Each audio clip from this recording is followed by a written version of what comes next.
Congo, Congo Ndemboka. Dans cette vidéo, nous allons vous parler d'un pays situé en Afrique centrale qui est également considéré comme l'un des plus grands pays du monde, la République démocratique du Congo. Vous avez peut-être déjà visité ce pays ou bien vous en savez pas mal de choses, mais aujourd'hui vous allez découvrir beaucoup d'autres informations sur la RDC. Mais avant de commencer, n'oubliez pas de cliquer ici pour vous abonner si vous aimez cette vidéo et d'activer toutes les notifications pour ne rater aucune de nos prochaines vidéos.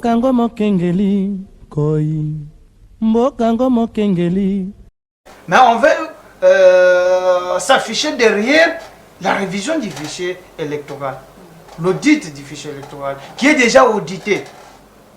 La loi a été respectée. Que dit la loi? Les fichiers doivent être audités 2 fois. D'abord, l'audit interne. L'audit interne, c'est que la CENI doit appeler son personnel qui doit d'abord vérifier donc, le travail fait par les agents temporaires qui étaient engagés. Et on fournit les résultats. Pour que ces résultats soient conformes et acceptés même par les dirigeants de la CENI, on va faire appel aux auditeurs externes. La loi ne dit pas toujours que les auditeurs externes doivent venir de l'étranger, de la France, de la Belgique, des États-Unis. Non. On peut prendre un Congolais qui ne travaille pas à la CENI pour venir auditer le travail qu'a fait la CENI. Pourquoi nous les Congolais ne peuvent pas se faire confiance? Donc ce qui doit être... Donc selon vous, l'Église a déjà pris sa position. Ceux qui viennent de la France, ce sont les opposants. L'Église n'est pas de l'opposition, mais plutôt il y a des individus, des politiciens qui se cachent derrière l'Église. Des opposants qui se cachent derrière l'Église. Je me demande toujours, pour que ce pays se développe, on doit toujours recourir de la France. On doit toujours recourir de la Belgique. Ces gens-là, nous leur avons donné de la valeur. Nous leur avons considéré en tout et pour tout. 63 ans plus tard, le pays se trouve où? Le pays se trouve où? Pourquoi ces gens-là, ils ne peuvent pas faire une déclaration demandant aux leurs partenaires de condamner ce que le Rwanda est en train de faire à l'est de notre pays? Madame, nous sommes déjà au dernier virage. C'est que les élections seront organisées d'ici 20 décembre 2023. Que l'Église ou que ces politiques de l'opposition qui se cachent derrière l'Église catholique et l'Église protestante cessent de distraire le peuple congolais. Donc c'est une distraction. Vous savez, il y a une révélation, d'information que je viens de condamner. Mais par quelle baguette magique nous pouvons condamner ce genre de choses? Nous pouvons condamner les meilleurs des troubles dans ce pays. Parce que les meilleurs des troubles, ce n'est pas seulement les Rwandais qui sèment la désolation dans notre pays. Mais ce que l'honorable là a fait, c'est troubler les Congolais, c'est troubler les mémoires des Congolais. Alors comment nous pouvons condamner ou sanctionner ce genre de députés? C'est par l'unique moyen qui est les élections. Mais vous, on dit, allez-y aux élections. Par moment, vous dites, Tshisekedi a fait les pays pris en otage, tout. Mais comment Tshisekedi doit être sanctionné? C'est pas l'unique moyen qui est les élections. Mais nous voulons pas seulement les élections, nous voulons des élections libres et transparentes. Non, ces élections ne seront pas libres et très crédibles et transparentes. Donc vous donnez les noms à un enfant qui n'est pas encore né, madame. Ça me dépasse. Ça me dépasse. Dans ce régime, quelle action que ce régime, que le gouvernement a eu à faire, que l'Église catholique a aimé?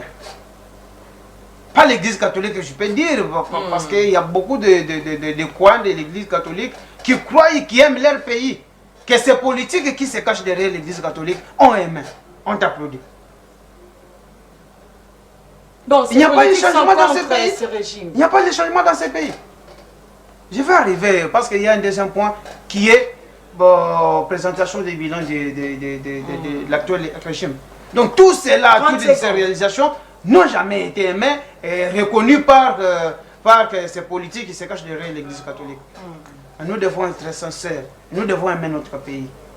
Je n'ai jamais entendu à une seule fois une déclaration émanant de ces gens-là condamnant l'agression de Rwanda.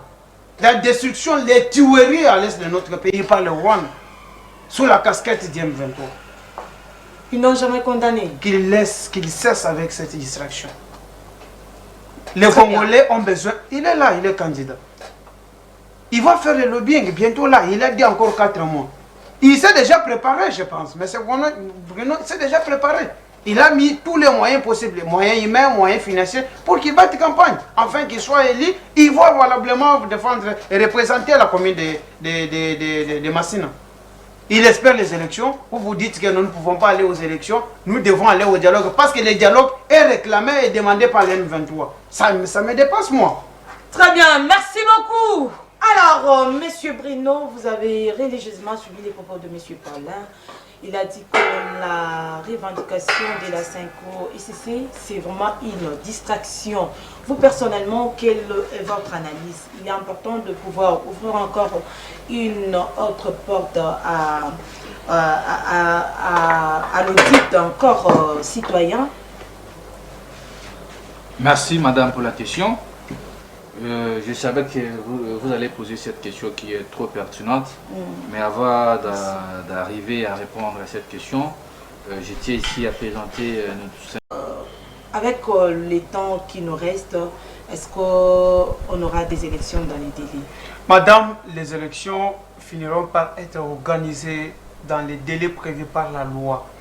Vous savez, moi je veux vous relancer dans un défi, hein, vous les journalistes et surtout les médias, de sauver le Congo. Sauver le Congo, c'est à travers le Congolais que nous sommes. Vous pouvez nous aider à nous éduquer, à nous apprendre comment un État est organisé et fonctionne. Vous savez, je suis en face de quelqu'un qui est candidat à député, qui ne sait pas distinguer comment les fonctionne, qui ne maîtrise rien du fonctionnement des institutions, surtout dans notre pays. Quelqu'un qui va mélanger même, qui ne comprend même, qui ne maîtrise même pas, c'est qu'on parle d'un accident. Un accident, c'est quelque chose qui vient involontaire. Moi, j'ai suivi un accompagnateur, mon chauffeur, il y a chauffeur. Accident au Salamaki, lobby. Paix aux âmes de tout le monde au Bakoufi. Et j'ai compatis ensemble avec toutes les familles éprouvées. Même ceux-là qui ont perdu leur bien, nous, les personnes, nous compatissons ensemble avec eux. Mais j'ai suivi le type. Il dit, en venant de Matadi, arrivé au niveau de Matadi Kibala, chauffeur Moutoukana Bango et c'est là qui freine. Mais chauffeur s'est entêté au lieu de s'arrêter là à 2h ou à 1h du matin. Ok, alors là, nous avons des frères Moutuka qui continuent leur marche. Mais il s'est entêté de là jusqu'à là où il est venu connaître l'accident. C'est qui c'est qui était au volant. Voilà quelqu'un qui se dit député qui est candidat. Massina ne votait pas de type pareil. Je reviens. Allez-y, allez-y. Je veux d'abord passer à autre chose. Il dit nous avons une économie très fragilisée. L'agent causal, c'est Félix Tshisekedi. Non, madame. L'économie est très fragile, oui. Le Congo, c'est depuis 1960 qu'on avait une économie. Arrivé en 1985, il y a eu une destruction de l'économie par la politique des aérianisations. C'est ça qui était à la base de la destruction de notre économie. Et avec les gens qui nous ont gérés hier, d'où c'est M. Bruno, ils sont tués, enterrés. En fait, l'économie a été tuée, enterrée par eux. Mais qu'est-ce que le président en place a déjà fait depuis qu'il est là? Voilà. Le président en place est en train de se battre pour lever les niveaux de l'économie. Relancer l'économie. Pendant qu'il a consommé 4 ans. Je vais vous expliquer, dès que nous allons arriver du point de vue bilan, je vais vous étaler par quels moyens et quelles sont les politiques et quelles sont les stratégies qu'il a mis en place pour relever les niveaux économiques. Dès que nous avons une économie qui est relancée, vous allez voir même la stabilité au niveau du social des Congolais. Mais si on parle que Kadima gère que sur la réélection du président actuel. Malheureusement, moi je ne suis pas le porte-parole de Kadima. Mais ici, c'est un sujet qui nous amène à une analyse. Nous faisons les analyses par rapport aux dires des politiques qui sont dans certaines églises.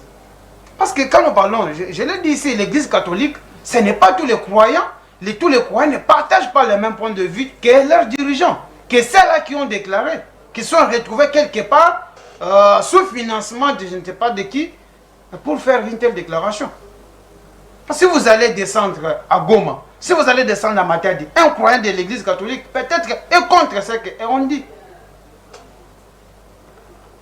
Kadima, nous, ce qui va nous amener à réélection du président actuel, c'est ses réalisations. Il avait promis aux Congolais, il est en train de faire tout ce qu'il fait, et il doit revenir vers les Congolais pour présenter ses réalisations. C'est aux Congolais de lui faire confiance ou pas. Ce n'est pas la CENI. Et s'il lui partage les mêmes points de vue, et pourquoi ne pas claquer la porte? Moi, l'unique question que je me demande, jusqu'à quand Congolais fera confiance à son frère congolais ou à sa sœur congolaise, quand? Moi, bienvenue dans quelle partie? Vous savez, madame, j'ai suivi le vice-président de la CENI. 30 secondes. Il dit l'audit externe avait commencé avec l'OIF. C'est un organisme international. Mais 14 ou plus de 10 jours, après plus de 10 jours, les Congolais se sont réveillés. Ils ont dit non. Voilà l'IGF, en fait, l'OIF par rapport à ça. Nous ne voulons pas de la présence de cet organisme. La CENI a compris les besoins et les dires des Congolais. Ils ont fait appel aux autres auditeurs. Mais je suis surpris. Monsieur Bruno a dit que ce sont les militants de l'IDPS, les amis de l'IDPS qu'on a fait appel pour venir auditer la CENI. Non, les Congolais. On nous amène où?